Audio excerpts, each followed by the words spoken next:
also have this new one for the glove box. Now this is a great extra port hub dock for this, for your glove box, for your 3 and your Y. Just plugs right in. You plug your standard drive here and you have more ports.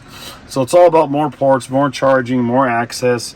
You could also, instead of this, you could have this one in the glove box, and you could put a hard drive in there if you're going to connect music from a recorded source at a higher bit rate.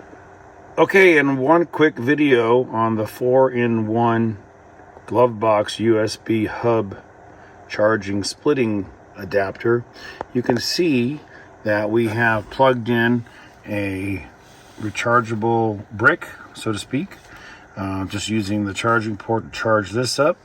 We have our music on our Seagate drive, so you could have data on there like music, and at the same time we are using Sentry mode to record with the stock Tesla USB thumb drive.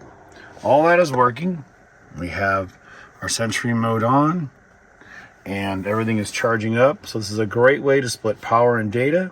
And of course, don't forget, you also could put in gain ports into these, any of these 4 plugs as well, both splitting data and power. So thanks again for watching. They're in stock. They work great, and they put out lots of amps, all from this one socket right inside your glove box in your Model 3 or Model Y. Thanks again for watching. It's RPM Tesla.